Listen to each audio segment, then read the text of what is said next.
ನಮಸ್ಕಾರ ಸರ್. ನನ್ನ ಹೆಸರು ಸಂತೋಷ್ ಅಂದ್ಬಿಟ್ಟು. ನಂದು ಹಳೆ ಊರು ಗ್ರಾಮ ನಂದಗುಡಿ ಹೋಬಳಿ, ಹೊಸಕೋಟೆ ತಾಲೂಕು, ಬೆಂಗಳೂರು ಗ್ರಾಮಾಂತರ ಜಿಲ್ಲೆ. ನಂದು ಒಂದು 10 ಎಕರೆ ಜಮೀನಿದೆ ಸರ್ ನಮ್ಮದು. ಅದರಲ್ಲಿ ನಾವು ಸೀಬೆ, ಮಾವು, ಟೊಮೆಟೊ, ಕ್ಯಾಪ್ಸಿಕಮ್ ಈ ಥರದ್ದು ಬೆಳೀತಾ ಇದ್ರಿ. ಈಗ ನಾನು ಮೊದಲನೇದಾಗಿ ದಾಳಿಂಬೆಗೆ ಹೋಗಿದ್ದೀನಿ. ಮೊದಲನೇ ವರ್ಷ ನನಗೆ ಅಷ್ಟೊಂದು ಅನುಭವ ಏನೂ ಇರಲಿಲ್ಲ, ದಾಳಿಂಬೆ ಯಾವ ಥರ ಬೆಳಿಬೇಕು ಏನು ಅಂತೇಳ್ಬಿಟ್ಟು. ಆಗ ನನಗೆ ಯಾರಾದವರು ಪರಿಚಯ ಆದರು ಒಂದು ಔಷಧಿ ಅಂಗಡಿನಲ್ಲಿ. ಅವರು ಇದ್ಕೊಂಡು ನಮ್ಮದು ಸ್ವಲ್ಪ ಡೆಮೋ ನೋಡಿ ಅಂತ ಹೇಳಿ ಕೊಟ್ಟಿದ್ದಾರೆ. ಡೆಮೋ ಪ್ಲೇಟಲ್ಲಿ ನಾನು ಯಾರಾಮಿಲ್ ಕಾಂಪ್ಲೆಕ್ಸ್ ಬಳಸಿದೆ, ನೈಟ್ರೋಬೋರೋ ಬೆಳೆಸಿದೆ, ಮತ್ತು SOP ಬಳಸಿದ್ದೀನಿ. ಇದು ಮಾತ್ರ ಏನು ಯಾರಾದು ಡೆಮೋ ಪ್ಲಾಟ್ ಅಂದ್ಬಿಟ್ಟು 1 ಎಕರೆ ಇಟ್ಕೊಂಡಿದ್ದೀನಿ, ಅದರಲ್ಲಿ ಮಾತ್ರ ಬಳಸಿರೋದು. ಇನ್ನೊಂದು ಪ್ಲಾಟ್ ಇದೆ ಕಂಟ್ರೋಲ್ ಪ್ಲಾಟ್ ಅಂದ್ಬಿಟ್ಟು, ಅದರಲ್ಲಿ ನಾವು ಯಾರಾದು ಯಾವುದೇ ಒಂದು ಪ್ರಾಡಕ್ಟು ಬಳಸಿಲ್ಲ. ಅದಕ್ಕೆ ನನ್ನದೇ ಆದ ಓನಾಗಿ DAP 10-26 ಮತ್ತು ಹೊಂಗೆ ಹಿಂಡಿ, ಬೇವಿನ ಹಿಂಡಿ ಇದೆಲ್ಲ ನಾನು ನನ್ನ ಓನಲ್ಲಿ ಮಾಡ್ಕೊಂಡಿದ್ದೀನಿ.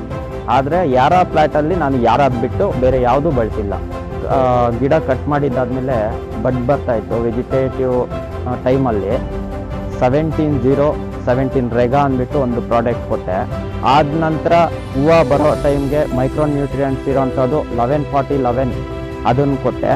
ಆದಮೇಲೆ ಕಾಯಿ ಕಚ್ಚೋ ಟೈಮ್ಗೆ, ಕಾಯಿ ಡೆವಲಪ್ಮೆಂಟ್ಗೆ 12-0-23 ರೆಗಾ ಅಂತ ಹೇಳ್ಕೊಟ್ಟಿದ್ದೀನಿ. ಕಾಯಿ ಕಟಾವು ಆಗೋದಕ್ಕಿಂತ 15 ದಿನ ಮುಂಚೆ ಇದ್ದಂಗೆ SOP ಸ್ಟಾರ್ಟ್ ಮಾಡಿದ್ದೀನಿ. ಅದು ಪ್ರತಿ ಎಕರೆಗೆ 3 kg ಇದರಲ್ಲಿ ಕೊಟ್ಕೊಂಬರ್ತಾ ಇದ್ದೀನಿ, ದಿನ ಬಿಟ್ಟು ದಿನ. ನಾವು ಎತ್ತರಲ್ಲಿ ಮುಗಿಸಿದ್ದಾದ್ಮೇಲೆ ಅದು ಚಿಗುರು ಹೊಡೆಯೋಕ್ಕೆ ಬರುತ್ತೆ, ಆಗ ನಾವು ಜಿಂಕ್ ಟ್ರ್ಯಾಕ್ ಸ್ಪ್ರೇ ಮಾಡಿದ್ರಿ. ತದನಂತರ ಇದು ಹೂವು ಕಾಣಿಸೋದಕ್ಕೆ ಸ್ಟಾರ್ಟ್ ಆಯಿತು. ಆಗ ಹೂವು ಚೆನ್ನಾಗಿ ಸೆಟ್ ಆಗಲಿ ಅಂದ್ಬಿಟ್ಟು ಬಡ್ ಬಿಲ್ಡರ್ ಯೂಸ್ ಮಾಡಿದ್ದೀವಿ.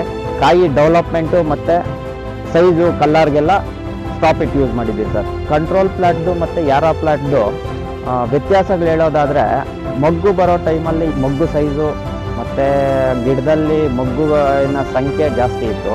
ಕಂಟ್ರೋಲ್ ಪ್ಲಾಟಲ್ಲಿ ಗಂಡು ಹೂವು ಜಾಸ್ತಿ ಬಂದು ಹೆಣ್ಣು ಹೂವು ಕಡಿಮೆ ಬಂತು. ಇದರಲ್ಲಿ ಮತ್ತು ಕಾಯಿ ಹಂತದಲ್ಲಿ ನೋಡೋದಾದರೆ ಯಾರಾದಲ್ಲಿ ಸ್ವಲ್ಪ ಏನು ಹೆಣ್ಣು ಹೂವು ಜಾಸ್ತಿ ಇರೋದ್ರಿಂದ ಕಾಯಿ ಜಾಸ್ತಿ ಕುತ್ಕೊಂತು. ಕಂಟ್ರೋಲ್ ಪ್ಲಾಟಲ್ಲಿ ಕಾಯಿ ಕಡಿಮೆ, ಯಾಕಂದರೆ ಗಂಡು ಜಾಸ್ತಿ ಬಂದಿದ್ದರಿಂದ ಗಂಡೆಲ್ಲ ಉದುರೋಯ್ತು. ಮತ್ತು ಶೈನಿಂಗ್ ವಿಚಾರಕ್ಕೆ ಬಂದರೆ ಯಾರಾದಲ್ಲಿ ತುಂಬ ಚೆನ್ನಾಗಿ ಶೈನಿಂಗ್ ಬಂದಿತ್ತು, ಅದರಲ್ಲಿ ಸ್ವಲ್ಪ ಡಲ್ ಕಾಣಿಸ್ತಾ ಇದೆ ಶೈನಿಂಗು. ಕಂಟ್ರೋಲ್ ಪ್ಲಾಟಲ್ಲಿ ಬಂದುಬಿಟ್ಟು 150-250 ಗ್ರಾಮ್ ಇದೆ. ಇದರಲ್ಲಿ 350 ಗ್ರಾಮ್ ಮೇಲೆ ಇದೆ ಸರ್ ಯಾರಾ ಪ್ಲಾಟಲ್ಲಿ. ಈಗ ದಾಳಿಂಬೆ ಬೆಳೆಗಾರರಿಗೆ ಹೇಳೋದಾದರೆ ಅದನ್ನು ನಾವು ಬಳಸೋದು ಉತ್ತಮ.